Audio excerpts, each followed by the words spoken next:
Next in line, we have Spider-Man Homecoming. Spider-Man Homecoming is the movie about Spider-Man. The events of this movie happened right after the events of Captain America Civil War. So in the beginning of the movie, we see a little bit of what happened in Captain America Civil War when Iron Man actually recruited Spider-Man. Throughout the movie, we see how Peter Parker, who is Spider-Man, his life progresses.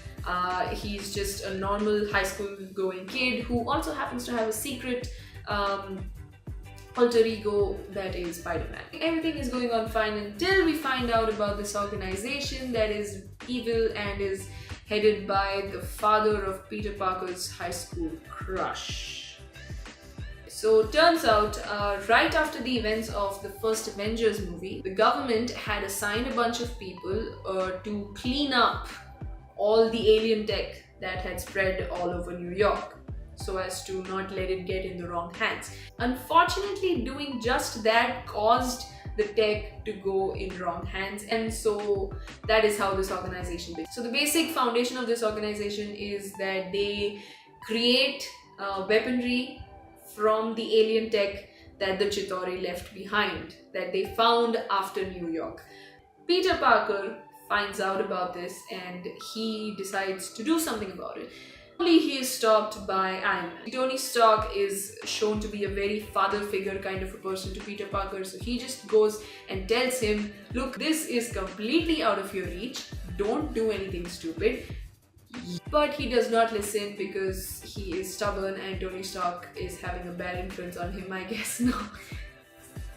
Ultimately, he goes and fights those people. He almost dies many times throughout the movie, but in the end he manages to defeat the bad guys. He also learns a lot about responsibility and how he still has a lot more to learn before he can take on bigger projects like alien invasions. That is the movie. Honorable mentions. Happy is this guy that you need to know about. He was Tony Stark's bodyguard when Stark was the owner of Stark Industries, but after that, when he transferred the company to Pepper, he became Pepper's bodyguard instead. In this movie, we see him like a guardian of sorts for Peter Parker. He keeps a surveillance on him, he keeps track of his activities and reports back to Tony Stark. Ned is the guy in the chair. He's basically Peter Parker's accomplice. He's basically Peter Parker's accomplice in superheroing. Next movie is another visually pleasing movie, Doctor Strange. Yes, so this is a movie about this doctor called Dr. Stephen Strange. He is rich, powerful, arrogant, like all billionaires are. He's really proud of his practice and all the things that he can do. That is until an accident nearly kills him, but he survives, but without his hands. I mean, he does have his hands, but he loses like the stability that he had in his fingers. And he was known as the doctor who had the most stable fingers. So during like critical operations, he was the only person who could manage those, and now he couldn't. So he sort of loses his sense of purpose of life in the middle of the movie. So he desperately seeks for some solution, something that could give him his hands back. That is when he finds out about a place in Nepal.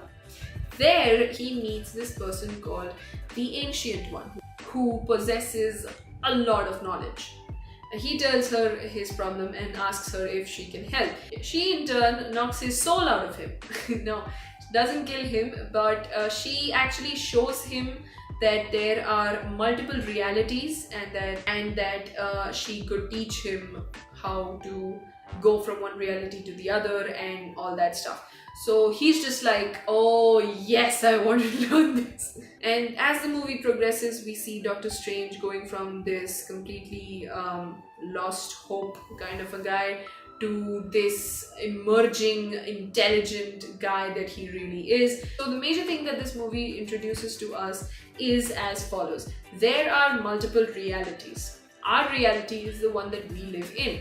So there is a need for a protector that could protect these realities and maintain peace and not let chaos harm any of the realities. This person is the Ancient One and her team of spiritually advanced people. But just like a coin needs to have two sides, a good side also needs a bad side. So the bad side in this movie is this guy called Dormammu, who is basically the evil guy of the dark dimension, and now he wants to take over our reality. But then Dr. Stephen Strange, or Doctor Strange as he is known henceforth, steps up to the responsibility and decides to protect our sanctum, protect our reality, and ultimately uses the time stone to lock himself and Dormammu in a moment for eternity. Every time Dormammu tries to kill Doctor Strange, he just comes back because they both of them are stuck in that moment for eternity. So that is when we learn that the time stone can be used to reverse time, to go ahead in time, and to basically manipulate time. In the end, Dormammu accepts. He's just like, oh my god, stop. I mean, imagine watching a scene over and over again for eternity. Now imagine living the scene over and over again. So obviously Dormammu stands down and he decides to just give Doctor Strange what he wants, which is the safety of his reality and all the others. And that is when the movie ends.